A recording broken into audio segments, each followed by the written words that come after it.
Le bien exercice. Amen.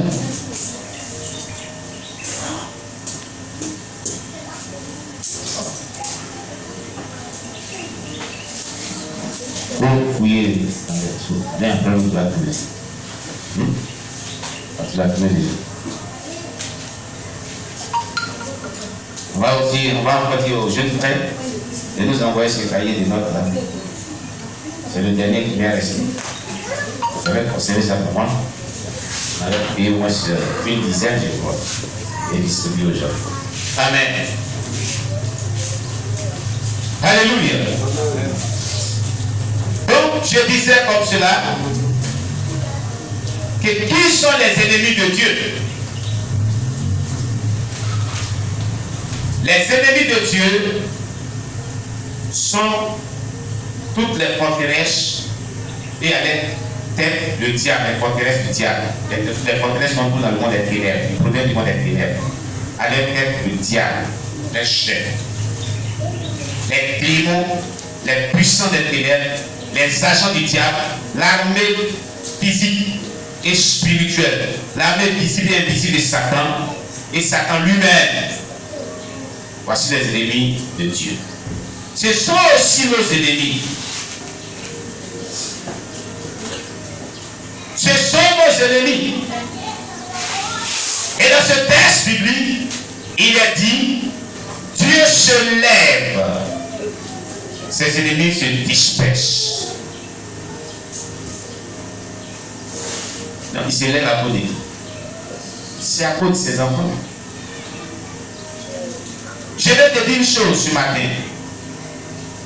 Il va falloir développer une relation avec Dieu qui est vraiment très profonde et très agréée par Dieu, au point que lorsque l'ennemi se lève contre toi, les démons se lèvent contre toi, Dieu prend la peine de se lever afin qu'il soit dispersé à cause de toi.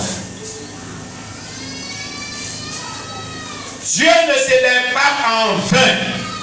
Si Dieu se lève pour que ses ennemis se dispersent, c'est que quelque part, il fait une œuvre de libération de son peuple, de son fils, de sa fille, de ses enfants qui sont en danger.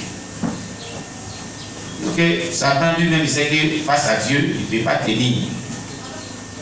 Mais Dieu se lève toujours pour un objectif, pour la délivrance. Quand Dieu se lève et ses ennemis se dispersent, c'est parce que quelque part, ses enfants sont attaqués. Et il vient pour les libérer. Il vient pour les délivrer. Il vient pour les restaurer. Il vient pour les vraiment bénir. Alléluia. Amen, amen. Il est dit dans ce texte.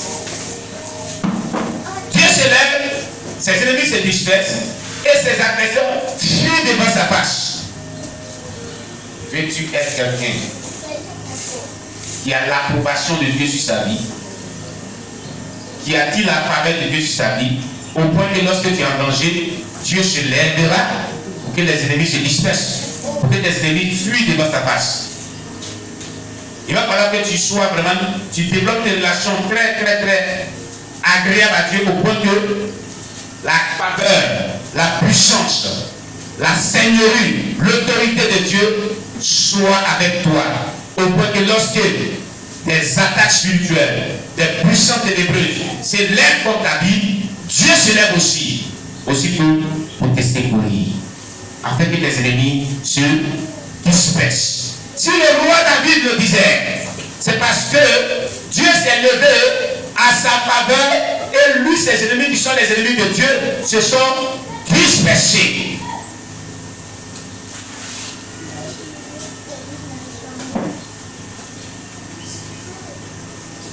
S'il le dit ici, c'est parce qu'il a expérimenté cela.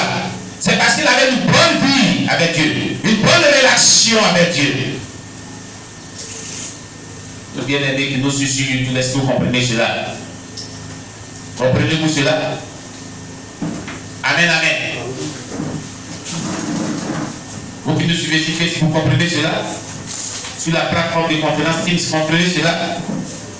Et vous qui m'écoutez, si comprenez cela, amen. Il est important, parce que jour et nuit, Nous sommes confrontés, depuis que nous donnons notre vie à Jésus-Christ, aux forces des ténèbres. Un prédicateur disait un jour que, dès lors que tu as accepté Jésus-Christ, tu as déclenché une guerre dans le monde des ténèbres contre Satan. Il te combattra jusqu'au dernier souffle de la vie. Parce que tu as changé de camp. Tu as quitté le camp païen qui appartient au camp de Dieu. Tu deviens son ennemi. Il fera tout pour te nuire.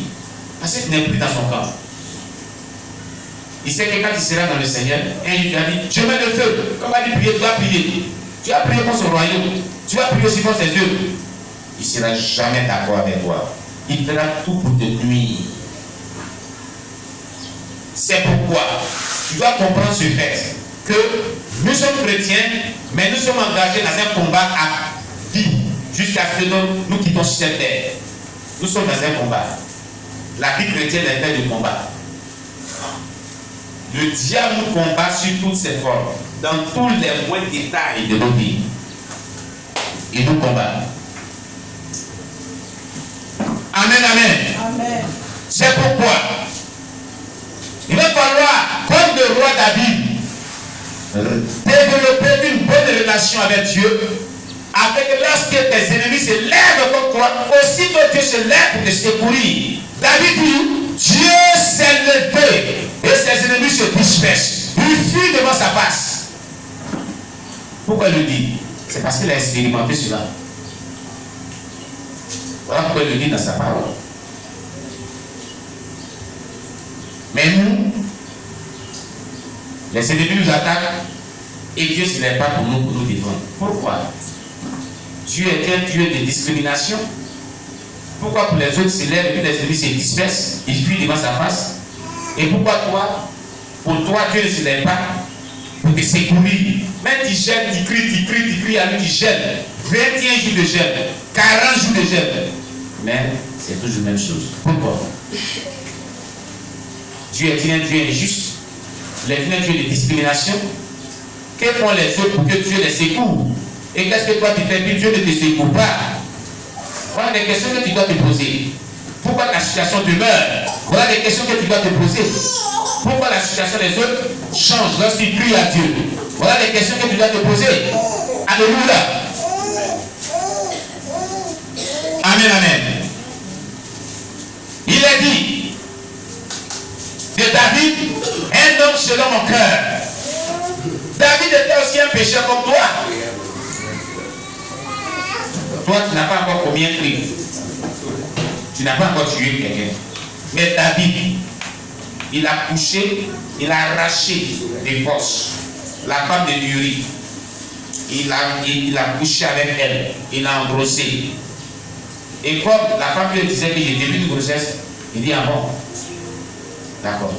Il monte un coup pour qu'on assassine son mari sur le champ de bataille. Pour ne pas que la chose soit connue de tous. Et en même temps, il a marié en même temps. Pour que les gens disent, non, c'est parce qu'ils ont fait mariage, il y a eu une grossesse. Vous voyez, un homme comme ça. Mais Dieu dit de lui, un homme selon mon cœur. Pourquoi? David était aussi pécheur comme toi. Peut-être que toi, tu n'as même pas encore commis l'adultère. Nous autres, on n'a jamais commis l'adultère. Depuis que je suis à mon épouse, je n'ai pas encore commis l'adultère. Ni elle n'a pas encore commis l'adultère. Alléluia. Je n'ai pas encore tué l'homme. Amen. Donc David a fait plus que toi peut-être. Il a tué quelqu'un injustement. N'est-ce pas? Amen. Mais pourquoi tuer les os? Pourquoi Dieu dit de lui qu'un homme selon mon cœur? Dieu fait ses éloges. Pourquoi Dieu le secoue dans ses combats? Il a mené tous les combats de sa vie. Il n'a jamais eu une gratitude sur lui. Il n'a pas été blessé dans un de ses combats. Il est sorti toujours victorieux. Pourquoi? On cherchait à lui ôter la vie. Les gens étaient même au point de le prendre. Mais Dieu l'a toujours sauvé. Un homme comme ça. Pourquoi? Parce que David, au-delà de ce qu'il savait qu'il était pécheur, il savait se confesser, il savait se repentir, il savait mener une bonne vie avec Dieu. C'est ça. Voilà son secret. Il savait vraiment entretenir sa relation avec Dieu. il ne la laissait pas se dégrader. Il la rendait chaque jour meilleure. C'est pourquoi Dieu l'exauçait. Quand vous lisez les écrits de David, les psaumes de David, il savait adorer le Seigneur, il savait prier le Seigneur, il savait louer le Seigneur, il savait quand est-ce qu'il fallait louer Dieu, il savait quand il fallait se sanctifier. David savait entretenir une bonne relation avec Dieu, mais il était un pécheur. Tout comme un pécheur. Et puis le péché d'Adam est tout comme un pécheur. Comment tu mènes ta vie avec Dieu? Quelle est ta relation avec Dieu? Comment ta relation avec Dieu est-elle? Elle est faite. Elle est bâtie sur quoi? Sur le mensonge, sur la malhonnêteté, sur la persévérance dans le péché. Voilà le problème. Comme David avait développé une relation pure avec Dieu après avoir péché, se repentir, Dieu avait toujours envoyé sa faveur sur cet homme, sa grâce sur cet homme, sa bénédiction sur cet homme. L'onction victorieuse était toujours avec lui dans les combats. Il sortait toujours victorieux des combats. Lorsqu'il criait à Dieu, les ossements venaient. Toi qui cries à Dieu, dans le jeûne de prière, il n'y a pas d'exaucement. Comment tu fais? Ça dépend de l'état de ton cœur. Ça dépend de ta relation avec Dieu. Ça dépend de la manière dont tu conçois Dieu. Si tu ne changes pas cette manière de concevoir Dieu, ta vie restera toujours la même. La Bible déclare, attendez, il y a une expression quelque part. Une inclusion quelque part. Romains 12. Romains chapitre 12. Romains chapitre 12. Prenez Romains chapitre 12.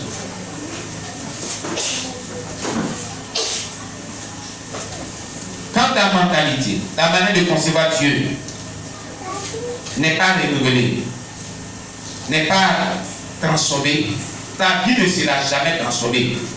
Ta vie sociale ne sera pas transformée, ta vie spirituelle ne sera pas transformée, tous les domaines de la vie ne seront pas transformés et tu resteras toujours la même personne. Quoi que tu dis que tu viens dans le Seigneur, ta vie n'avancera pas, il n'y aura pas de changement. Alléluia. Romains 12 nous dit quoi? À partir du verset 2. Ne vous conformez pas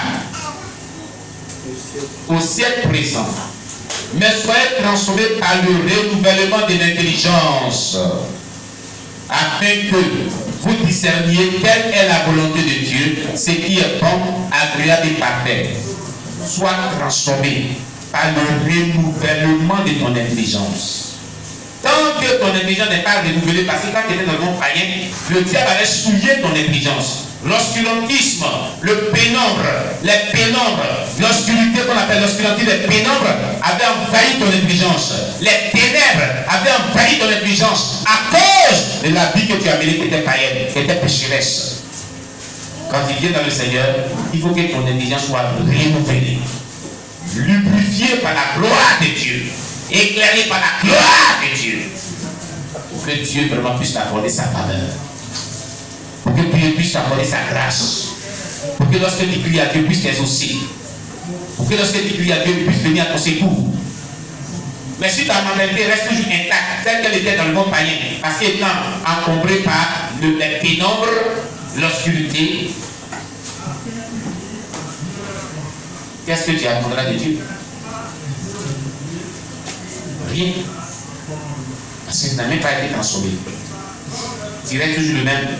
On peut être dans le Seigneur, mais peut ne pas être vraiment né de nouveau, comme on le sait.